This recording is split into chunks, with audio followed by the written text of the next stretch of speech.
परब्रह्म ईश्वर ने पूरी सृष्टि की रचना केवल एक प्रहर में कर दी थी, किंतु जब उन्होंने स्त्री को बनाया तो उन्हीं परमेश्वर को पूरे 7 दिन और 7 रातें लग गईं, क्योंकि उन्हें स्त्री के व्यक्तित्व में मां बनने की अद्भुत क्षमता का निर्माण करना था, जो अपने तन को असहनीय पीड़ा देकर उसमें से एक नए जीव को जन्म देती है, जो अपने रक्त को दूध बनाकर अपनी संतान का पोषण करती है। वो एक मां ही होती है।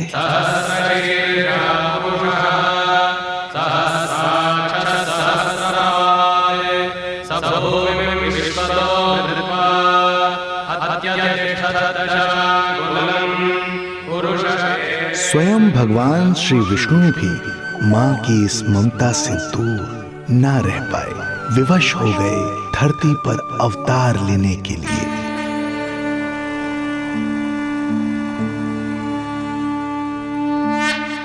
शांताकारं भुजगशयनं पद्मनाभं सुरेशं विश्वाधारं गगनसदृशं मेघवर्णं शुभांगं लक्ष्मीकान्तं कमलनयनं योगी वीरध्यानगम्यं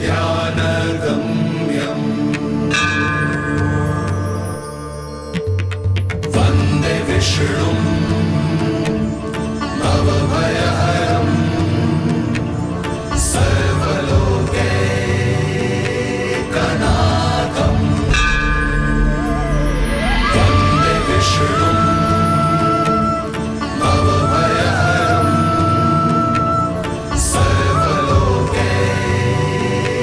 सर्वलोकैकनाथम्।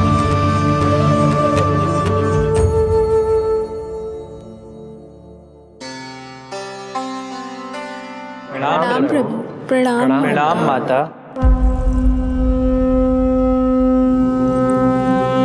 माता, प्रभु, दुष्कंस के अत्याचार दिन पर दिन बढ़ते ही जा रहे हैं। पृथ्वी की शांति नष्ट हो रही है प्रभु, और मैं देवराज इंद्र होकर भी कुछ नहीं कर पा रहा हूँ। आपके प्रताप से मैं भूमि अनंत काल से समस्त विश्व का भार उठा रही हूँ, किंतु प्रभु अब दुष्टता इतनी बढ़ चुकी है कि मैं सहन नहीं कर पा रही हूँ। अब दया कीजिए प्रभु, इससे पहले कि मैं बुराई के इस असीम भार के नीचे दबकर ब्रह्मांड की अतल गहराइयों में खो जाऊं, मेरी सहायता कीजिए प्रभु। आंखें खोलिए प्रभु, आंखें खोलिए।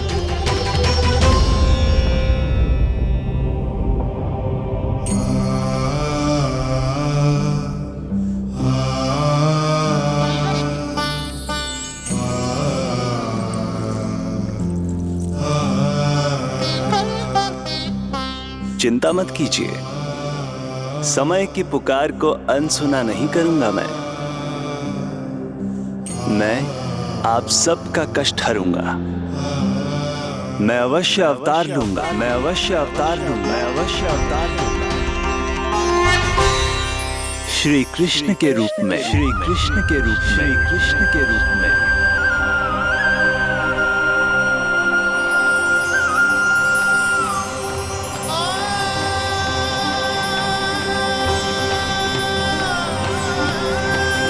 वसुदेवसुतं देवं कंसचाणूरमर्दनम्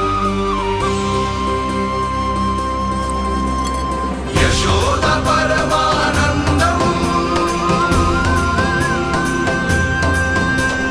कृष्णं वन्दे जगद्गुरुं, कृष्णं वन्दे जगद्गुरुम्। वसुदेव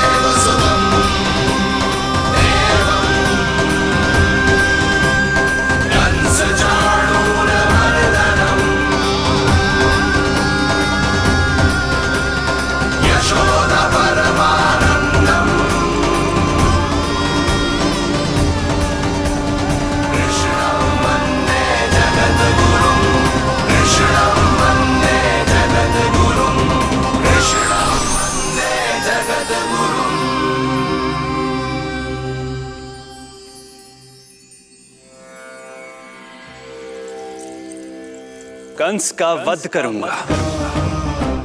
ऐसी परिस्थितियां उत्पन्न करूंगा जिनके कारण इस काल का सबसे बड़ा युद्ध होगा। कुरुक्षेत्र के मैदान में मैं सभी अत्याचारियों को एक साथ समाप्त करूंगा। और इस प्रकार मैं भूमि देवी का भार अवश्य हल्का करूंगा। मैं धन्य हुई प्रभु। हम धन्य हुए प्रभु। किंतु ये सब मेरे अगले अवतार के प्रमुख कारण नहीं है। तो फिर प्रभु? मेरे अगले अवतार का सर्वप्रथम और सर्व प्रमुख कारण है मां के अलौकिक प्रेम का अनुभव करना। मैं मां की ममता के सभी रूपों का आनंद लेना चाहता हूं। उसके हाथों से भोजन करना, उसके अंग से लिपट जाना, लोरियां सुनना, संसार के सभी संकटों से सुरक्षित उसकी गोद में सोना, उसे मां मां कहकर पुकारना, सांसारिक विषयों के बारे में उससे जानना,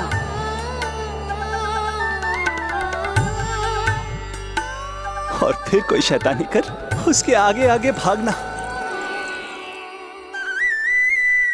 उससे डांट खाना, और फिर उसे मनाने के लिए क्षमा मांगना।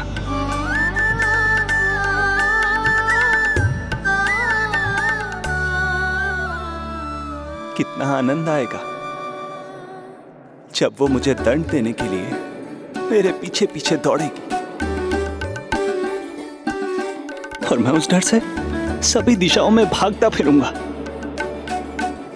और फिर जब वो थक कर हाँफते रुक जाएगी तो मैं स्वयं उसके पास जाऊंगा, उसकी ममता भरी गोद में समा जाऊंगा।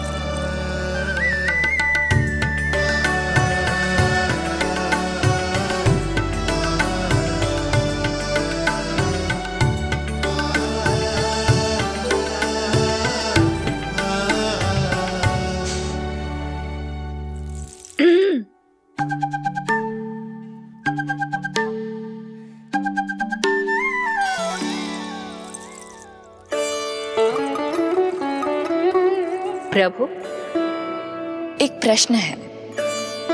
माँ और संतान के अद्भुत रिश्ते के इस आनंद को आप किसके साथ अनुभव करना चाहते हैं?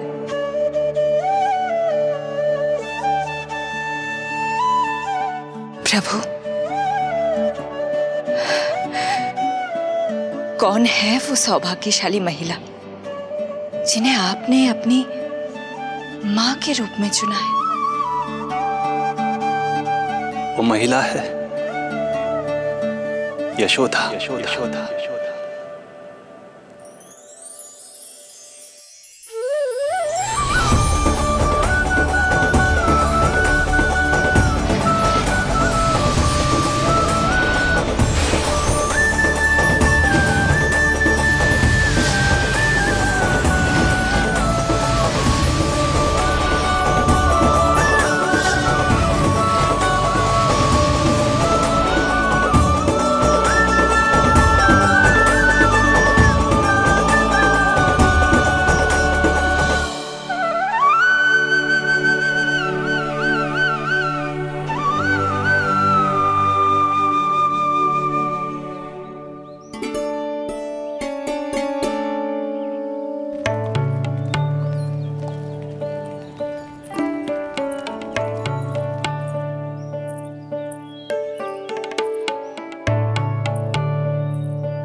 यशोदा आ जाएगो। आपके जैसा बड़ा ना है कि रास्ता ढूंढते हुए अपने आप घर लौट आएगो। बस 6 महीने का बालक है, अबोध है। हे नारायण, क्षमा करना, अपने पति देव से ऊंचे स्वर में बात कर ली मैंने।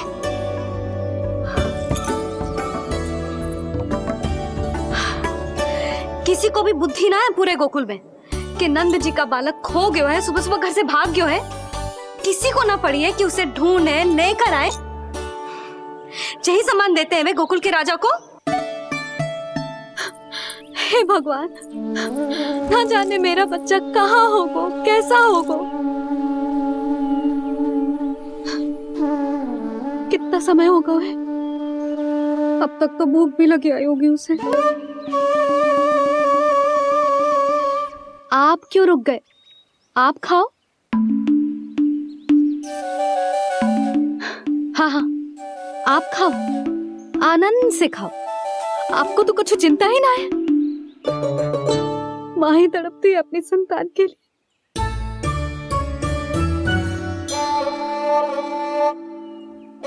अब क्या खाली पेट काम पे जानो है? क्या कहेंगे सब कि यशोदा अपने पति को भूखा रखे? ना ना, आप खाओ, खाओ ना।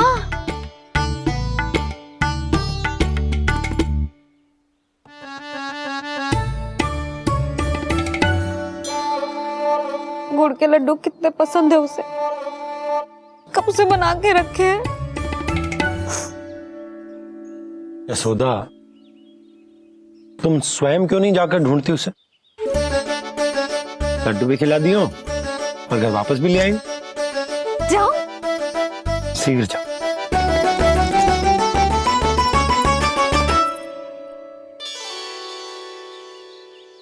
किंतु आप तो खाना खा रहे हो ना पतिदेव? वही तो, मैं खाना खा रहा हूं, परंतु वो भूखा है। तुम जाओ। वो तो भूखा है।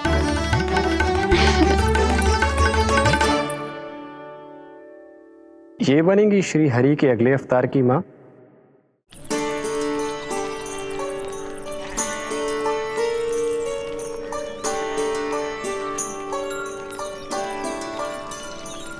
मेरे बच्चे को देखो है ना।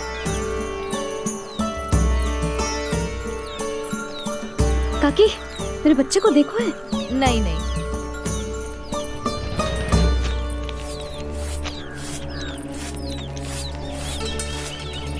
सुमति, मेरे बच्चे को देखो है क्या कहीं? नहीं तो। ना देखो। जानकी, प्रभावती, मेरे बच्चे को देखो है कहीं?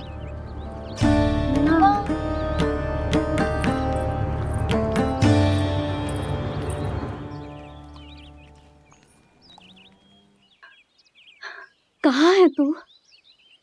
देख, तेरी मैया कितनी चिंतित हो रही है, और तू है कि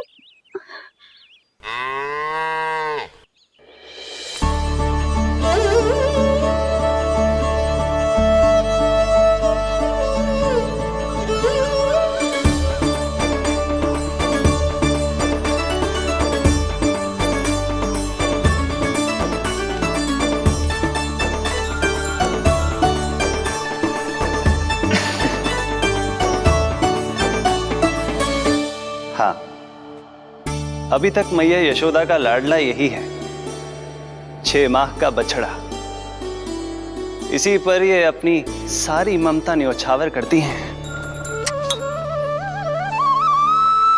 तू फिर भाग गो। प्रतिदिन का काम हो गो है तेरा। मैंने कही थी ना, मेरे बिना, अपनी मैया के बिना कहीं ना जानो है। ये संसार कितना भयानक है, कुछ मालूम है तुझे? दुष्ट भरे पड़े चारों ओर। वाह, दुनिया की अनोखी मैया और उसका अनोखा बालक, जो कि बालक है ही ना, गाय का बछड़ा है।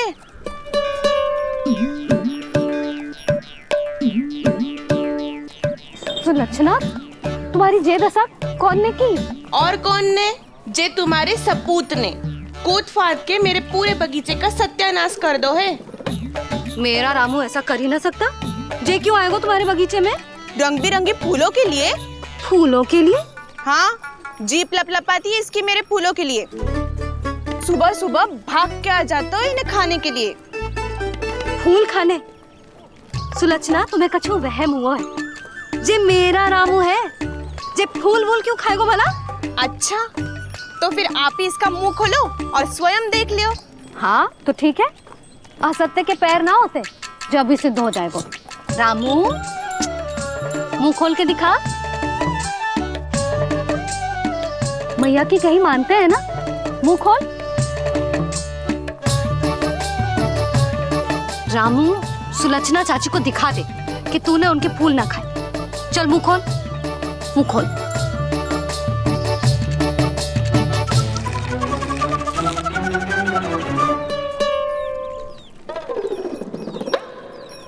हाँ हाँ देख लो, इसने कुछ ना खाया है। हाँ हम चल रहे हैं। अरे पर मुझे भी तो देख लेने दो। सुलक्षणा, मैं नंद देव की पत्नी हूँ, तुम्हें क्या लगता है मैं असत्य बोलूंगी? ना ना जशोदा जी, लेकिन आप तो सिद्ध करने वाली थी ना। हो तो गए हो सिद्ध। चल रामू, देर हो रही। अरे अरे वैसे रामू जी बहुत बुरी बात है, नंद जी का बालक चोरी कर दो। छी, जो अपनी वस्तु ना है उसे छूते भी ना है, समझ आई? जे करूंगी सुलक्षणा के यहाँ भरी टोकरी बेसन के लड्डू भिजवा दूंगी, प्रसन्न हो जाएगी। ये तो बड़ी चतुर है प्रभु। हाँ प्रभु, और जीवट भी है इनमें। बस यही देखा आप सबने?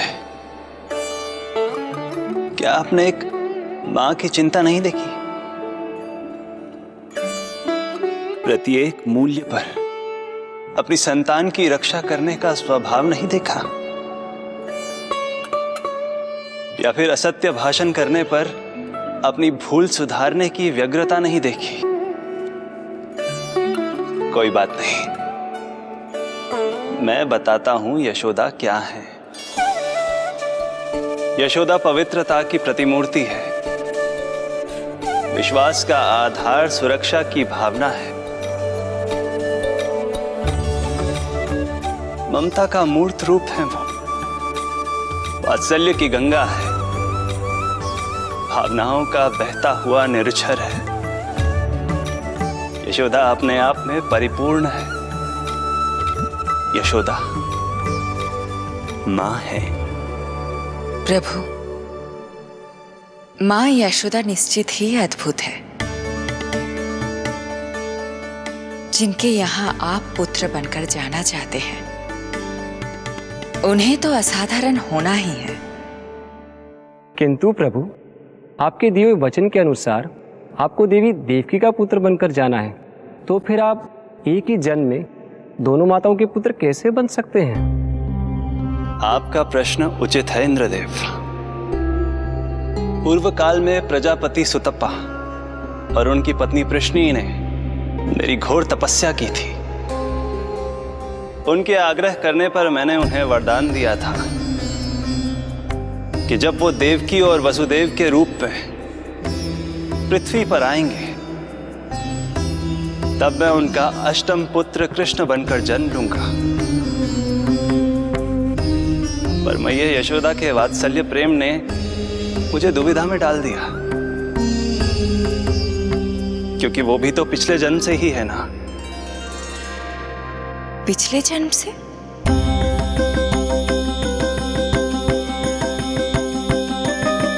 पिछले जन्म में मैया यशोदा 8 वसुओं में से एक श्री द्रोण की पत्नी धरा थी।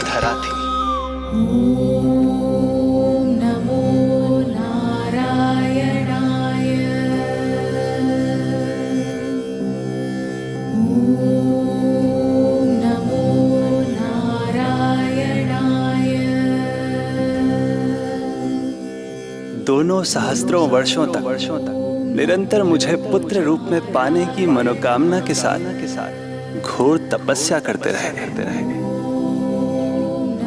अपने तप में वो दोनों इतने लीन थे कि प्रकृति की कोई भी शक्ति उनका ध्यान भंग नहीं कर पाई। किंतु फिर एक दिन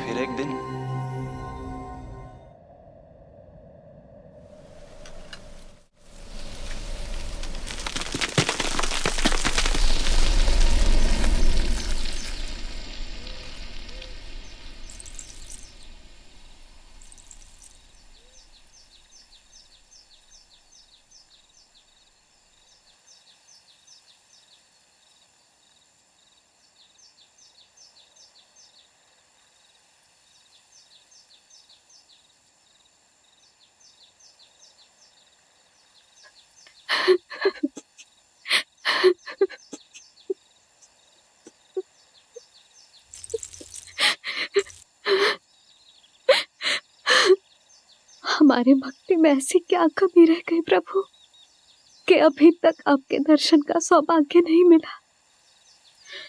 अब तो सैकड़ों वर्ष बीत गए हैं आपका सुमिरन करते हुए।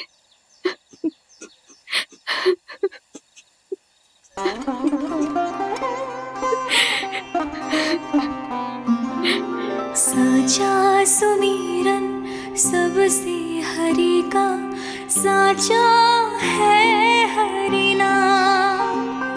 साचा सुमिरन सबसे हरि का, साचा है हरि नाम।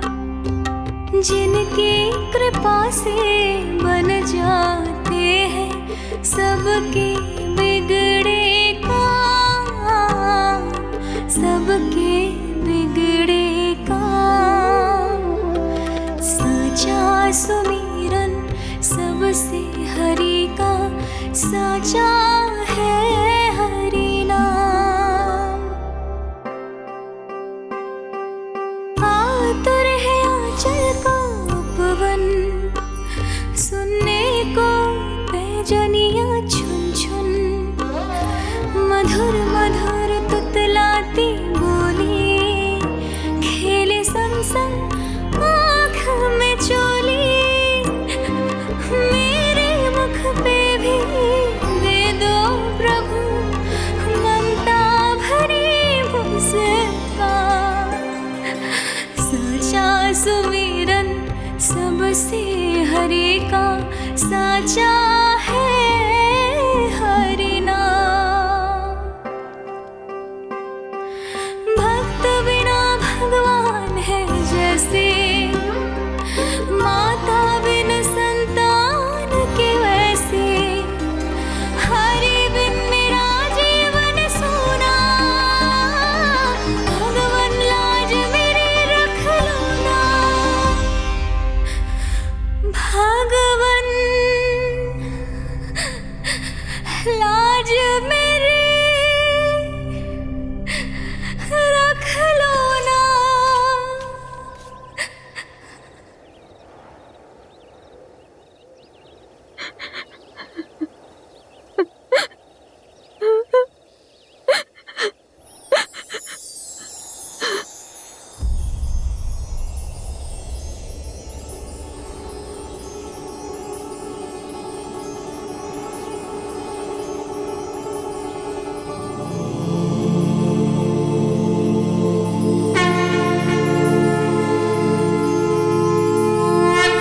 सशंख चक्रम सकिरीट कुंडलम सपीत वस्त्रम सरसीरुहेक्षणम सहार वक्षस्थल शोभितौस्तुभम नमामि विष्णु शिरसा चतुर्भुजम्।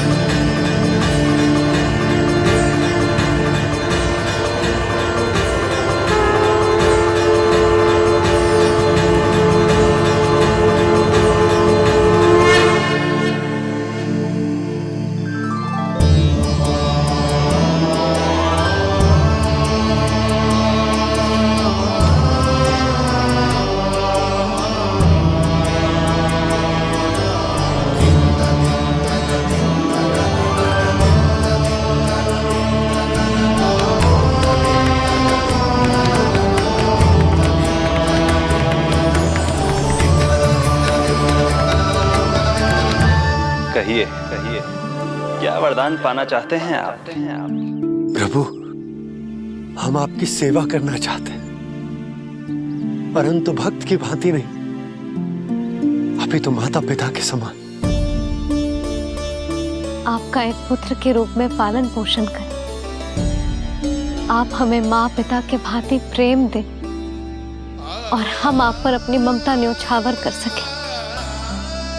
बस इतनी ही इच्छा है प्रभु। आपकी इच्छा पूर्ण होगी। मैं आपकी संतान के रूप में अवश्य आऊंगा, किंतु उसके लिए आपको मेरे अगले अवतार के बाद एक और अवतार की प्रतीक्षा करनी होगी, क्योंकि अगले जन्म के लिए मैं पहले ही ये वरदान माता देवकी को दे चुका हूँ। प्रभु, किसी भी जन्म में आपको अपने पुत्र के रूप में पाना मेरा सौभाग्य होगा, किंतु मेरी ममता मेरे वश में नहीं है। प्रभु, आप साक्षात मेरे सामने खड़े हैं, किंतु मेरे नेत्र आपके इस दिव्य चतुर्भुज रूप को नहीं देख पा रहे। इन्हें तो आप अभी से बाल रूप में दिखाई दे रहे हैं। मेरे भीतर उमड़ती ममता की ज्वार का अनुभव कीजिए प्रभु। केवल कल्पना मात्र से मेरा वक्षस्थल दूध से भराया है। ये गोद तरसने लगी है, मन अभी से लोरियां गाने लगा है। मेरे इस अनुरोध को स्वीकार कीजिए प्रभु, कृपा करें। इस माँ से और प्रतीक्षा ना करवाएं प्रभु, और प्रतीक्षा ना करवाएं।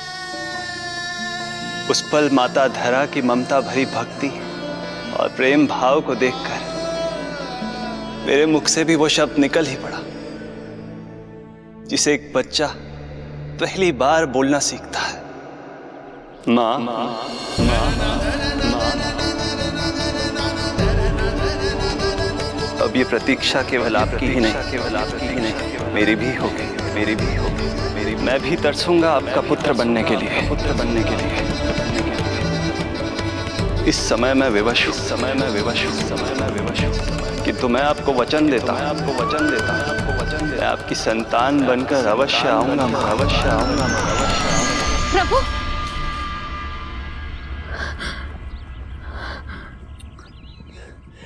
धरा, भगवान ने हमारी पुकार सुन ली। वरदान तो सभी भक्तों को मिलता है, परंतु हमें तो हरि का वचन मिला है। वो आएंगे, अवश्य आएंगे। अब हमें केवल उस शुभ दिन की प्रतीक्षा करनी है। अब और प्रतीक्षा नहीं होगी मुझसे।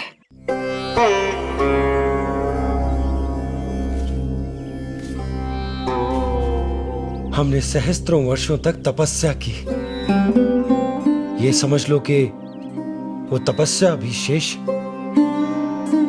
नहीं। श्री हरि को अपने सामने देखकर मेरी व्याकुलता का बांध टूट गया है। 2 जन्म बहुत बड़ा समय होता है स्वामी। अपने पुत्र के रूप में हरि को गोद में खिलाने के लिए अब मैं और 2 जन्मों तक प्रतीक्षा नहीं कर सकती।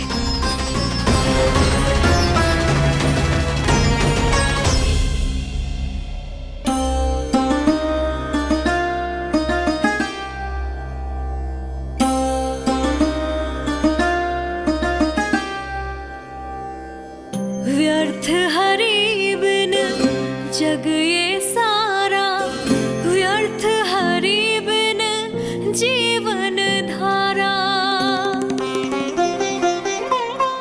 पूजन वंदन व्यर्थ हरि बिन, व्यर्थ धरार जीवन धारा। वरुण देव विनती सुन लीजिए, तन मेरा निर्जल कर दीजिए। हरि के बिन सारा जल तन का सागर सा हो गया है खारा।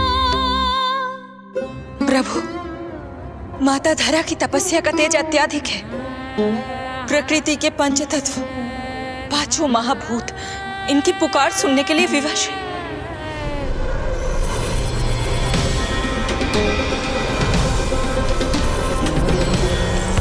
धरा, ये क्या कर रही हो?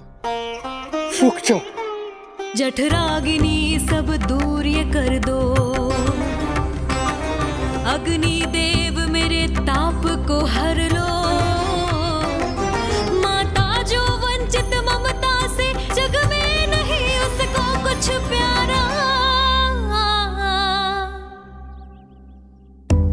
पूजन वंदन व्यर्थ हरि बिन व्यर्थ धरार जीवन धारा। प्रभु, यदि अग्निदेव अपना अग्नि तत्व वापस ले लेंगे तो इनकी पाचन शक्ति नष्ट हो जाएगी और जीवित रहने के लिए शारीरिक तापमान भी अति आवश्यक होता है। यदि वही विलुप्त हो गया तो धरा, तुम्हें मेरी सौगंध मत करो ये। हे भूमाता आकृति दाता, मिथ्या है ये माटी का ढांचा। माटी मुक्त करो इस तन से जब ना मिला हरि का सहारा। प्रभु, भू तत्व ही तन को भार देता है, उसके बिना ये तो पूरी तरह से ढह जाएंगी। धरा, धरा, ये क्या हो गया? बस करो अब। प्रभु, कुछ कीजिए। मैं संसार का संचालक हूं देवी। नियमों का पालन करने के लिए मैं भी बाध्य हूं। जो वचन मैं पहले ही माता देवकी को दे चुका हूं, यदि मैं चाहूं तो भी उसे तोड़ नहीं सकता।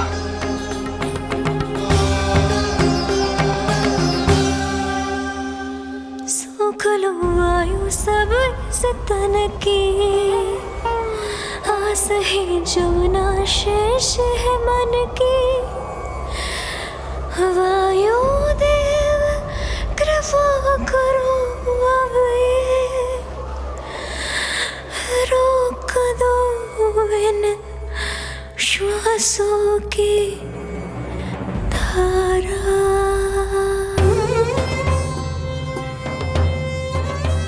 प्रभु, प्राण वायु के बिना प्राणों का बचना संभव नहीं।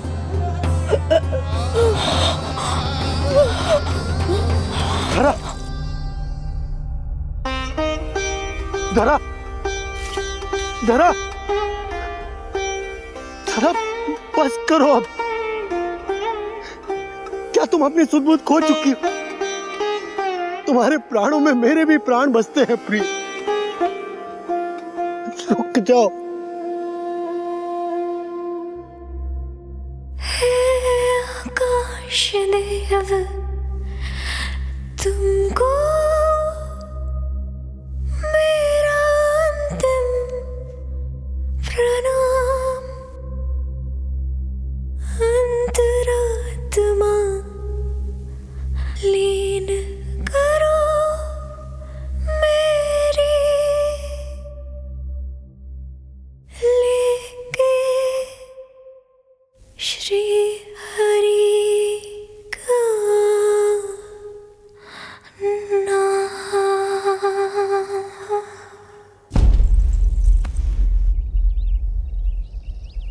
धरा, धरा, धरा, ये क्या कर लिया तुमने? धरा, कोई है, कोई है, सहायता कीजिए। धरा, जल, धरा, तुम चिंता मत करना, मैं यही हूं। मैं 2 क्षण में जल लेकर आता हूं।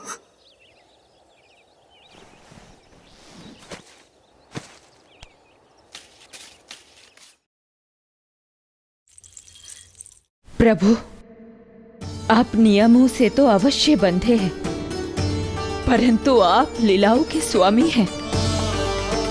कोई तो उपाय निकालिए। आपने इन्हें मां कहकर पुकारा है। मां की प्राण रक्षा पुत्र नहीं करेगा तो और कौन करेगा?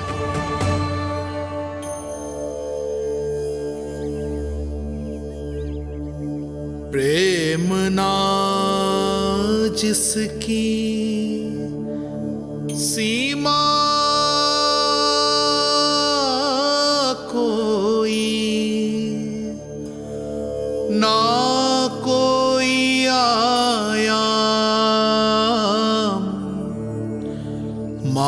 की ममता के आगे विवश हुए भगवान,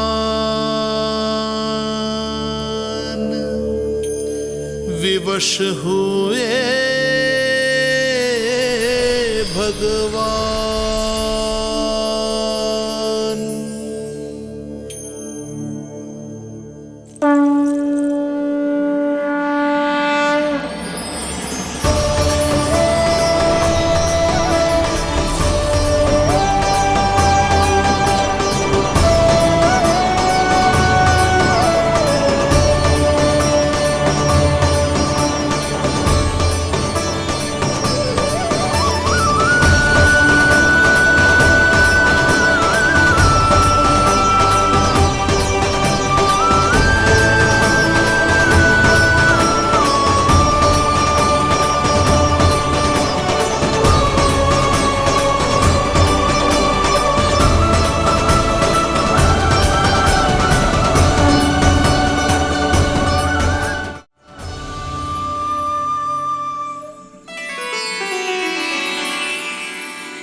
प्रभु नहीं, पुत्र कहो मां।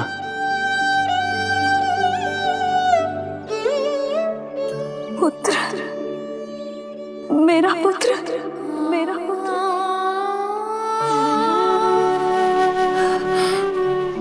आज जैसे आपने मुझे अपनी गोद में लिटा रखा है, क्या कुछ ऐसा नहीं हो सकता कि शीघ्र ही मुझे आपको अपनी गोद में खिलाने का अवसर मिल जाए? आज तो मैं केवल मूर्छित हुई हूं, किंतु शीघ्र ही यदि मुझे आप पुत्र रूप में ना मिले तो मेरे प्राण चले जाएंगे। ऐसा ना कहो मां।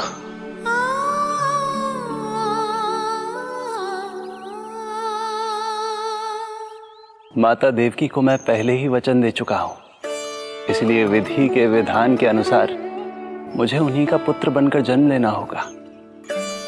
किंतु आपकी आतुरता का अनुभव करने के बाद अब मैं भी आपका स्नेह पाने से स्वयं को और वंचित नहीं रख सकता। आपने वरदान मांगा था कि आप पुत्र की भांति मेरा पालन पोषण करना चाहती हैं, इसलिए यदि आप उचित समझे तो आप अगले जन्म में ही अपनी इच्छा पूर्ण कर सकती हैं। जिस आयु में संतान को अपनी मां की ममता के आंचल की आवश्यकता सबसे अधिक होती है, उस आयु में अर्थात अपने जन्म के प्रथम दिन से 10 वर्षों तक मैं आपके साथ रहूंगा। किंतु फिर मुझे अपनी जन्म देने वाली मां माता देवकी के पास लौटना होगा।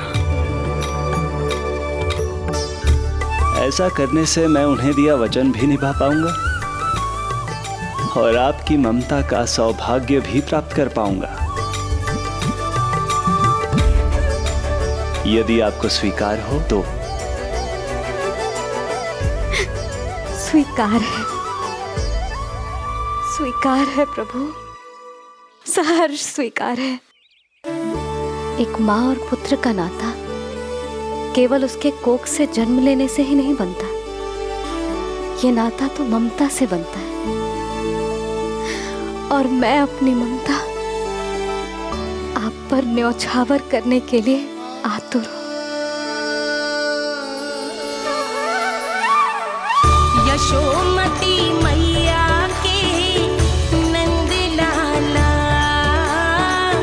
यशोमती मैया के नंद लाला, यशोमती मैया के नंद लाला, यशोमती मैया के नंद लाला। तो इस प्रकार परमपिता परमेश्वर श्री हरि विष्णु एक ही जन्म में दो दो माताओं का पुत्र बनने के लिए उत्साहित भी थे और भावुक भी। किंतु जगत माता श्री लक्ष्मी और अन्य सभी देवगण ये जानना चाहते थे कि श्री हरि ये अभूतपूर्व कार्य कैसे करेंगे। भगवान बोले, ये सब संभव होगा उसके कारण जो मेरे अगले जन्म की कथा का मुख्य पात्र है, कंस।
जब जीवन पर संकट हो तो अभिमान अर्थहीन होता है। जब प्राणों पर बनाए तो सम्मान स्वाभिमान सब निरर्थक होता है। इन व्यर्थ के मूल्यों को बीच में मत आने दो। और दया उसे तो बिल्कुल नहीं। मार डालो साधु संत ऋषि मुनि स्त्री वृद्ध, चाहे वो नवजात शिशु ही क्यों ना हो। किंतु हां, यदि शत्रु भारी पड़ने लगे, पराजय सामने दिखाई देने लगे, तो उसी क्षण शत्रु के पैर पकड़ लो और अपने प्राणों की भिक्षा मांग लो। अहंकार को आड़े मत आने दो।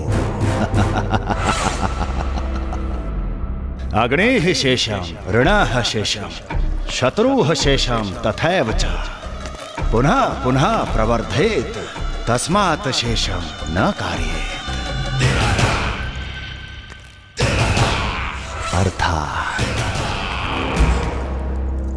अग्नि की एक भी चिंगारी, ऋण की एक भी मुद्रा और शत्रु की एक भी संतान यदि शेष रह जाए तो शीघ्र ही विकराल रूप धारण कर सकती है। इन सब का समूल नाश ही एकमात्र उपाय है अपनी सुरक्षा का। इसलिए कहता हूं, साम दाम दंड भेद कोई भी युक्ति क्यों ना लगानी पड़े, शत्रु के प्राणों का हरण ही परम उद्देश्य होना चाहिए। छोड़ो मत, फिर चाहे वो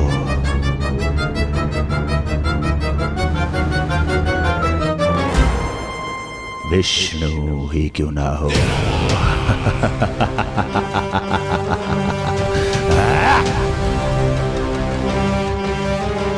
यही थी कंस की दिनचर्या।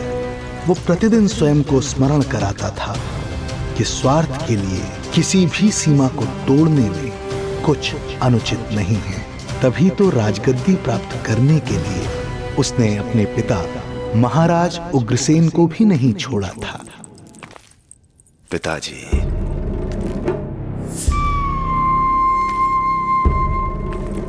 हो सके तो मुझे क्षमा कर दीजिएगा।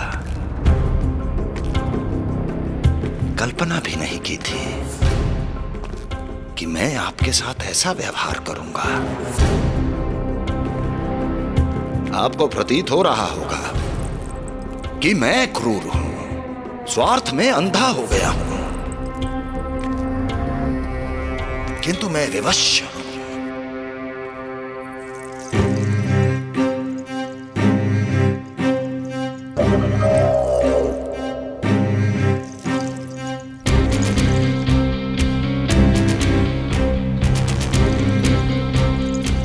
आज से सत्ता का ये भार अब मुझे उठाना पड़ेगा पिताजी, क्योंकि आप तो अत्यंत दयावान हैं। अपनी आवश्यकता से अधिक प्रेम आपको अपनी प्रजा से है, किंतु मैं ऐसा नहीं। मैं अपने शत्रुओं का काल हूं, तभी तो मेरे प्रति दुर्भावना रखने वाले मेरे सम्मुख आने से पहले थर थर कांपते हैं। इसलिए मथुरा का राज सिंहासन मेरे साथ अधिक सुरक्षित रहेगा, क्योंकि मैं आपसे अधिक उपयुक्त हूं पिताजी। मेरा विश्वास कीजिए। हृदय पर गोवर्धन पर्वत रखकर मुझे यह निर्णय लेना पड़ रहा है पिताजी।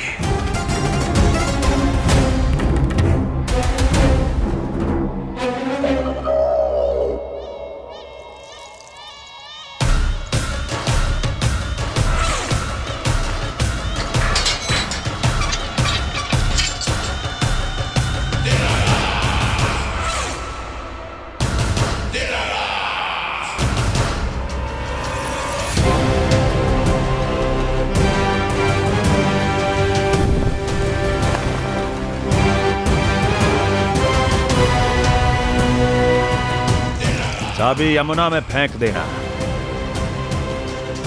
कोई कितना भी क्रूर, कठोर राक्षस ही क्यों ना हो, किसी न किसी के लिए उसके हृदय में भी प्रेम उपजता ही है। कंस भी इस नियम का अपवाद नहीं था। इस संसार में एक जीवात्मा ऐसी भी थी जिसे वो स्वयं से भी अधिक स्नेह करता था, और वो थी उसकी लाडली बहन देवकी।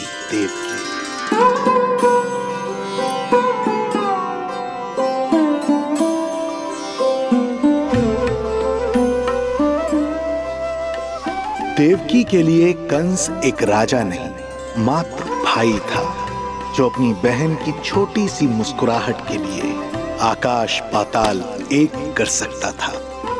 अत्यंत धूमधाम से उसने अपनी देवकी का विवाह यादवराज वसुदेव के साथ संपन्न करवाया। रुको।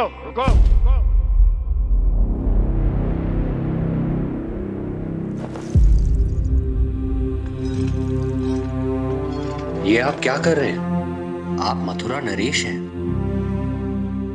नहीं कुंवर जी, आज मैं मात्र वो भाई हूं जो अपनी प्रिय बहन के साथ बस कुछ क्षण और व्यतीत करना चाहता है। कंस के हृदय में देवकी के लिए उमड़ता प्रेम का सागर तब अचानक सूख गया जब उसने ये आकाशवाणी सुनी। महापापी अत्याचारी कंस,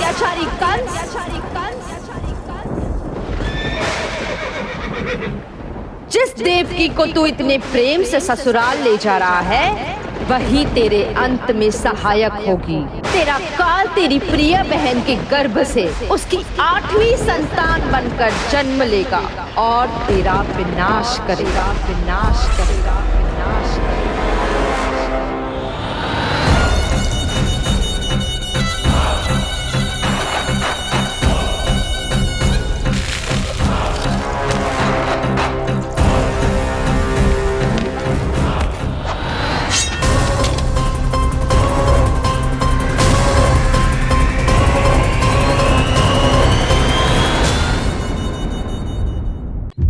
कौन है आप? मुझे आपसे भय लग रहा है। आप मेरे भैया नहीं हो सकते। सही कहा तूने। जो मेरे विनाश को जन्म दे उस कुल घातिनी से मेरा कोई संबंध नहीं। महाराज, रक्त के संबंध क्रोध की अग्नि में मत झुलसाइए। जिस बहन को आपने बचपन से आज तक इतना प्रेम दिया, क्या वो आपके विरुद्ध किसी षड्यंत्र में सहायक हो सकती है? भला हमारी संतान आपका विनाश क्यों करेगी? अपनी नवविवाहित बहन पर कृपा कीजिए महाराज। अपने पुरुषार्थ से आपने कितने असुरों को युद्ध में पराजित किया है। आज वो सब दरबारी बनकर आपकी सेवा करते हैं। ये महापराक्रमी कंस, यदि वो मायावी असुर आपको हानि नहीं पहुंचा पाए, तो ये आपकी बहन आपका क्या बिगाड़ सकती है? दया कीजिए महाराज, दया कीजिए। आप बीच में मत पड़िए कुंवर जी। सुना नहीं क्या? इसकी 8वीं संतान मेरा वध करेगी। जब मां ही नहीं बचेगी तो 8वीं संतान के जन्म का तो प्रश्न ही नहीं उठता। यदि ऐसा है तो आप मुझे मार दीजिए। जब मैं ही जीवित नहीं रहूंगा तो देवकी की संतान होने की संभावना ही समाप्त हो जाएगी। अपने बहनोई की हत्या का पाप मैं नहीं कर सकता। और बहन की हत्या का पाप कर सकते हैं? जिसे जीवन भर प्रेम दिया है उसके प्राण लेने का अधिकार है मुझे। प्रिय भैया, यदि आपको इस विषय में इतना संदेह है तो आप हमारी 8वीं संतान के प्राण ले लीजिएगा। बल्कि 8वीं संतान ही क्यों, उसका जन्म होने तक हमारी सभी संतानों का वध आप स्वयं अपने हाथों से कर लीजिए। स्वामी! हे मथुराधिपति, मेरी पत्नी को प्राण दान दे दीजिए। मैं महाराज शूरसेन का पुत्र वसुदेव आपको वचन देता हूं, अपनी 8 संतानों को जन्म लेते ही स्वयं आपके सामने प्रस्तुत करूंगा। अपनी 8 संतानों को जन्म लेते ही स्वयं आपके सामने प्रस्तुत करूंगा।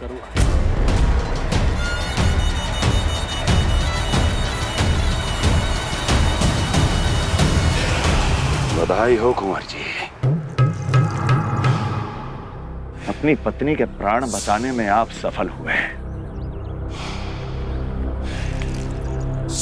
किंतु आपकी संतानें इतनी भाग्यशाली नहीं होंगी। वचन स्मरण रहे।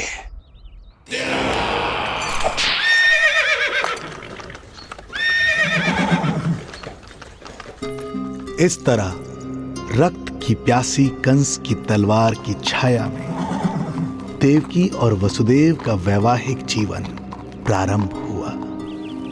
जब कंस की निर्ममता और वसुदेव के वचन का ये दुखद समाचार गोकुल पहुंचा तो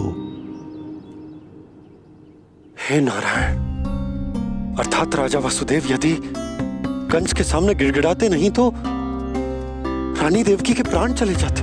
हाँ नंदराज, और अब वो दोनों कंस के महल में हैं, किंतु वो महल भी उनके लिए किसी बंदी गृह से कम नहीं है।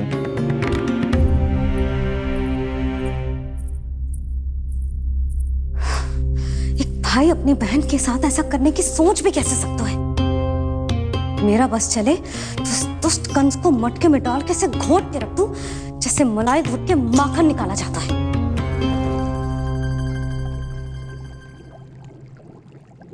ना, माखन ना, जे कंस तो कीड़ा है।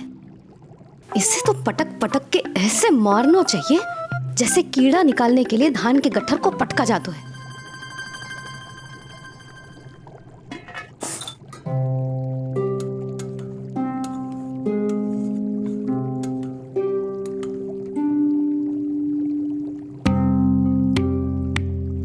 किंतु जब रोहिणी जिज्जी को पता चलेगा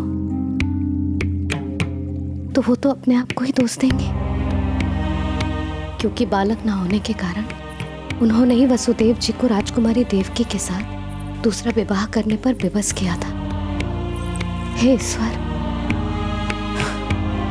जिस सुख के लिए रोहिणी जिज्जी ने पत्नी जीवन का सबसे बड़ा त्याग किया था, जब उन्हें पता चलेगा कि वही सुख उस क्रूर कंस ने छीन के मटिया मेट कर दिया है, तो कितना कष्ट पहुंचेगा।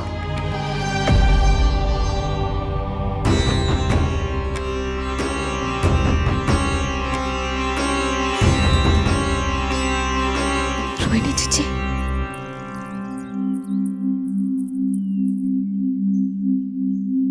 गोप नरेश, कृपया मुझे अपने भैया के पास ले चलिए।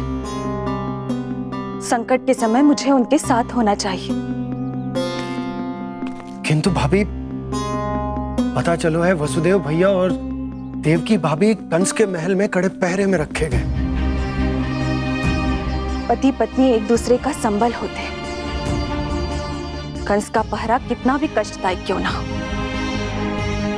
इस समय उन्हें और बहन देवकी को मेरी आवश्यकता है।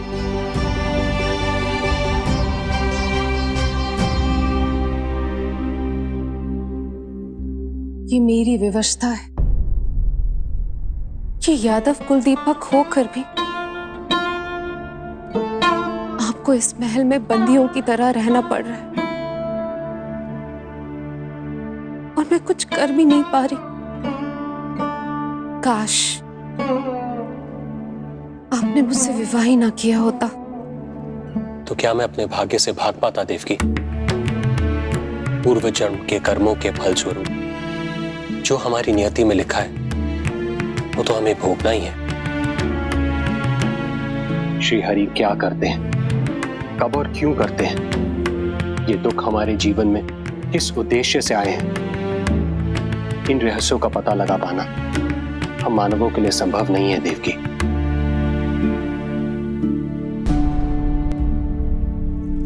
तो फिर चलिए यहां से भाग चलते हैं, कहीं ऐसे स्थान पर जहां भैया की छाया भी हम पर ना पड़ सके। नहीं प्रिय, कंस के गुप्तचरों की दृष्टि हम पर अवश्य होगी, और मैं ऐसा कोई कार्य नहीं कर सकता जिससे तुम्हारे जीवन पर कोई संकट आए। और मैंने उन्हें अपनी सभी संतानों को सौंपने का वचन भी दिया है। अपना वचन मेरे लिए प्राणों से भी अधिक महत्वपूर्ण है देवकी।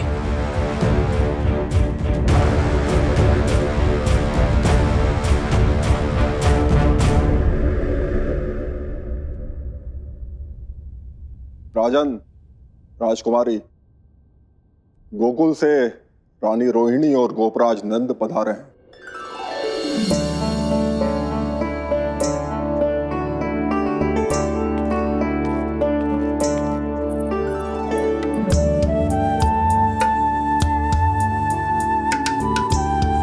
स्वामी,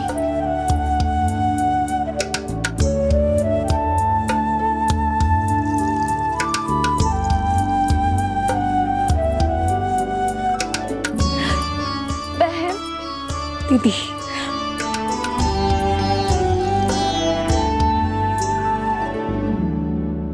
भाई नंद, जो आप हमारे लिए कर रहे हैं उसके लिए धन्यवाद शब्द बहुत छोटा है। मैं अपने भाग्यों को स्वीकार कर चुका हूं। यदि यही श्री नारायण की इच्छा है तो यही सही।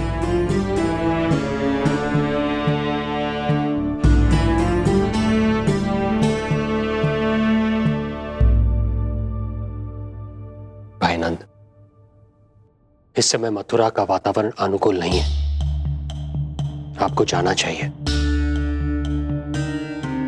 यशोदा भाभी भी चिंतित हो रही होंगी, उनसे कहिएगा हम यहां सुरक्षित हैं अभी तक।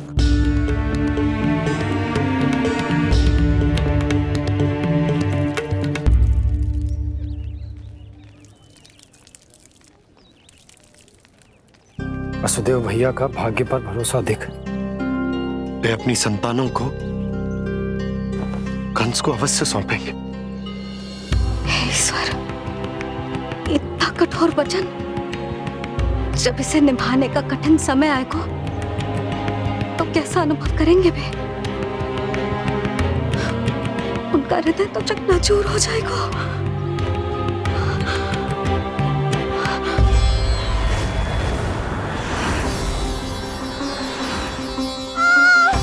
सब्र से सब ठीक हो जाएगा।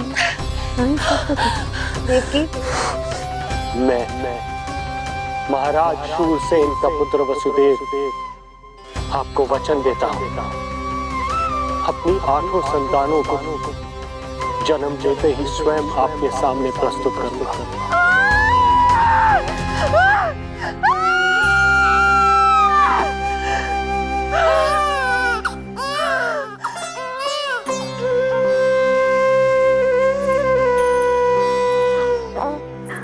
बधाई हो स्वामी, आपको पुत्र रत्न प्राप्त हुआ है।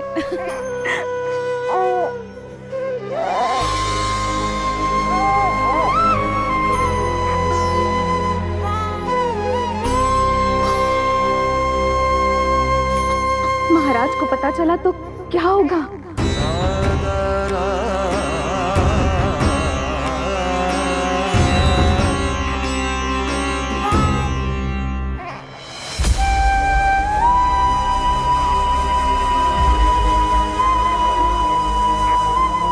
अपने पुत्र को इन हाथों में थामना। कितने वर्षों से इस पल की प्रतीक्षा कर रहा था मैं, और आज जब यह पल आया है, मेरी आंखों में दुख के आंसू हैं। एक पिता जब प्रथम बार अपनी संतान को गोद में उठाता है तो सबसे पहले यह सोचता है कि उसे क्या नाम दूं, उसका सुनहरा भविष्य कैसे सुनिश्चित करे। किंतु मैं वो भाग्यहीन पिता हूं जो अपने पुत्र का भविष्य मृत्यु के अंधकार में डुबोने जा रहा है। मैं इसे नाम देकर क्या करूंगा?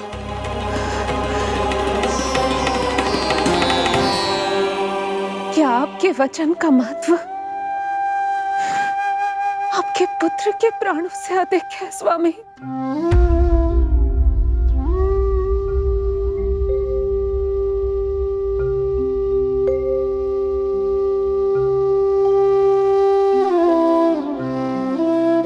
श्री नारायण का दूसरा नाम सत्य होता है देवकी।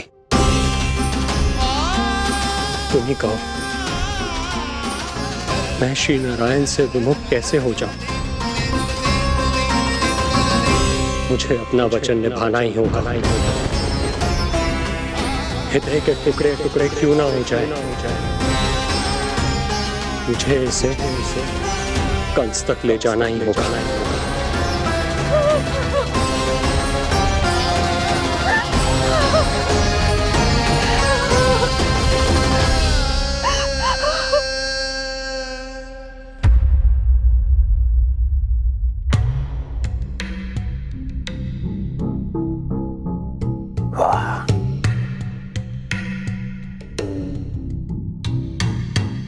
इतना स्वादिष्ट भोजन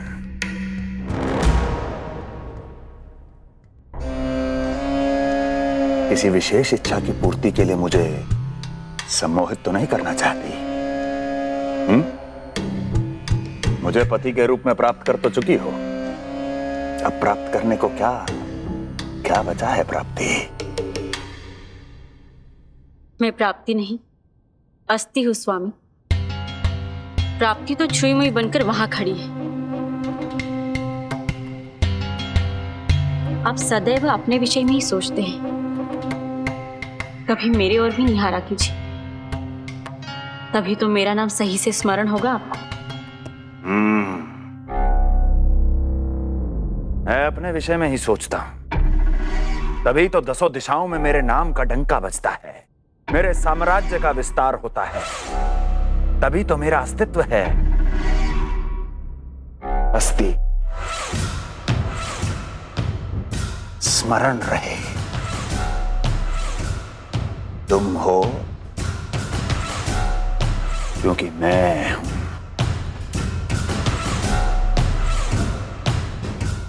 वन में यदि सिंह न हो तो उसके आश्रिति पर गीदड़ भी आक्रमण कर देते हैं।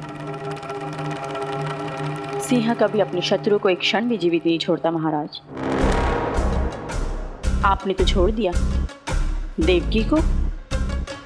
सिंह नहीं, आप वो गाय हैं जो अपनी कसाई से अथाह प्रेम करती है।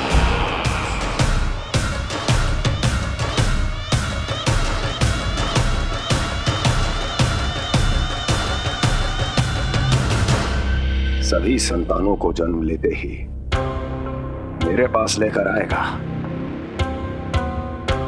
ये वचन दिया है वसुदेव ने मुझे। तो फिर आया क्यों नहीं महाराज? प्रथम शिशु का जन्म तो हो चुका है।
कुल के यादव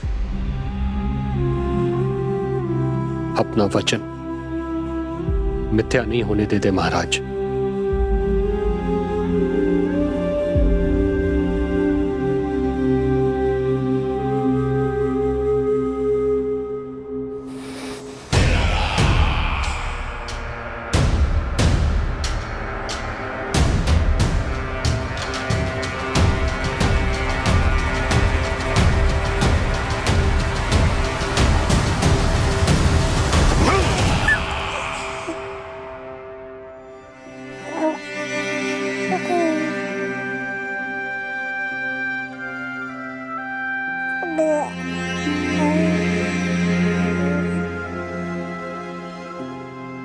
ये देवकी का पुत्र है, मेरी बहन जो मुझे प्रिय हुआ करती थी, उसका प्रथम पुत्र है ये, मेरा प्रथम भांजा।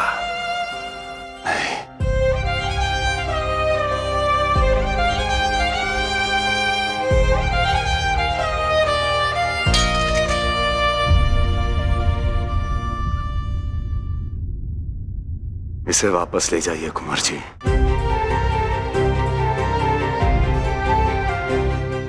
देवकी की प्रथम संतान से मुझे कोई संकट नहीं।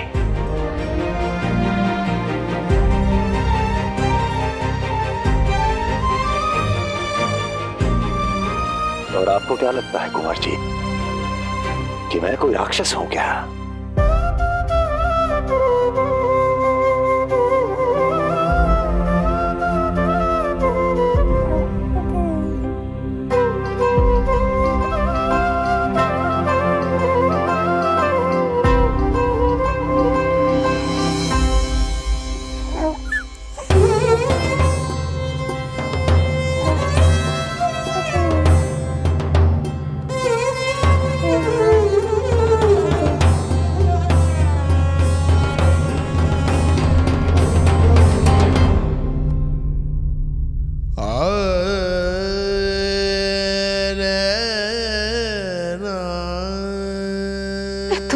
अपने गोद पे भी नहीं उठा पाई थी दीदी।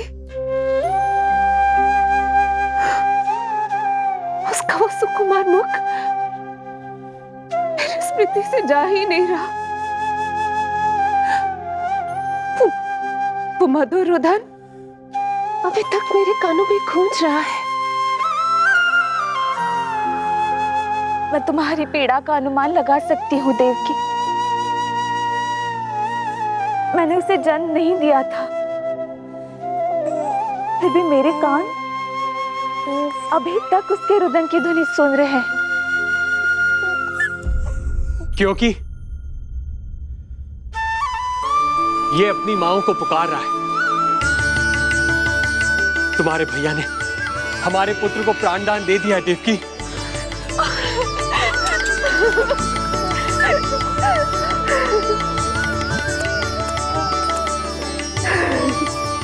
स्वामी, अब अपने पुत्र का नामकरण कीजिए। इसे ऐसा नाम दीजिए कि इसका भविष्य यश और कीर्ति से परिपूर्ण हो।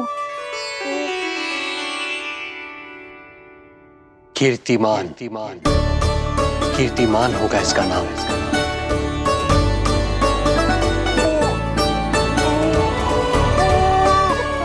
कीर्तिमान।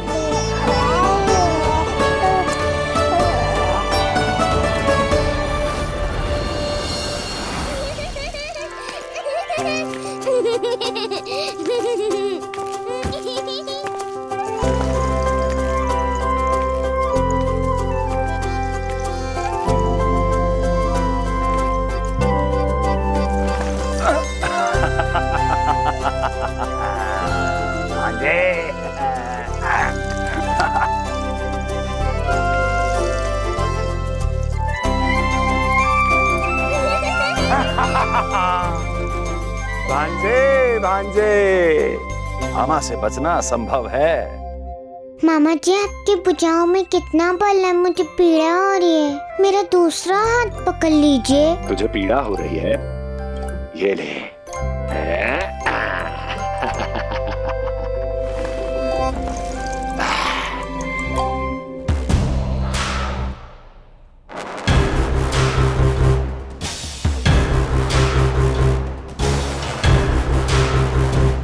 नारायण नारायण।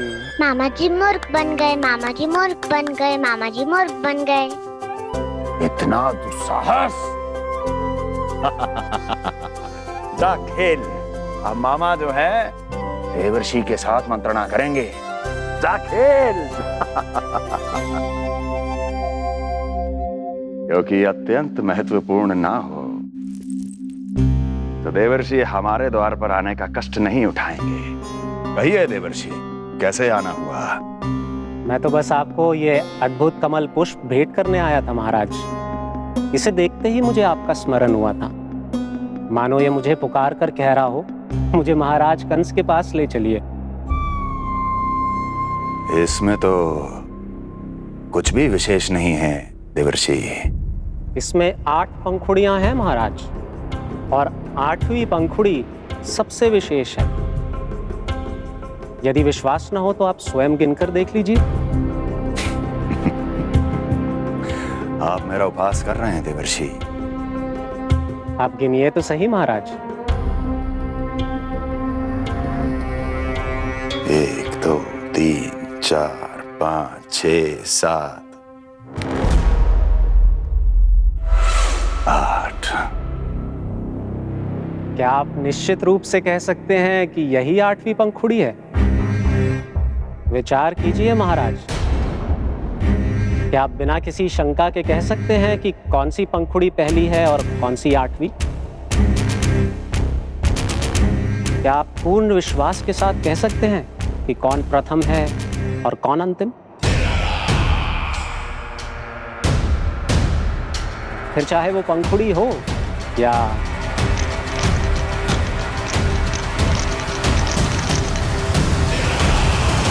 सावधान करने के लिए धन्यवाद देवर्षि।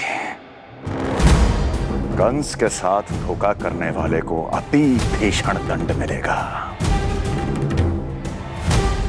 भविष्य में ऐसी कल्पना मात्र से ही मेरे शत्रु भय से कांप उठेंगे। मथुरा नरेश, मैं तो मात्र पंखुड़ियों की बात कर रहा था। यदि आपने कुछ और समझ लिया है तो उसका उत्तरदायित्व मेरा नहीं है। नारायण नारायण।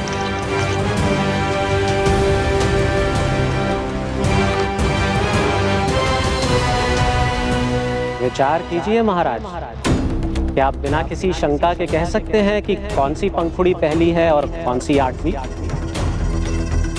क्या आप पूर्ण विश्वास के साथ कह सकते हैं कि कौन प्रथम है और कौन अंतिम? फिर चाहे वो पंखुड़ी हो या...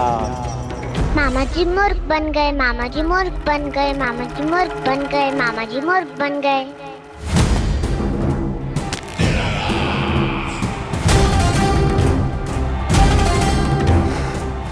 कंस को कोई मूर्ख नहीं बना सकता। कीर्तिमान। जी मामा जी। क्रोध काम लोभ मद मोह मत्सर, क्रोध काम लोभ मद मोह मत्सर, क्रोध काम लोभ। मामा जी मुझे दर्द हो रहा है।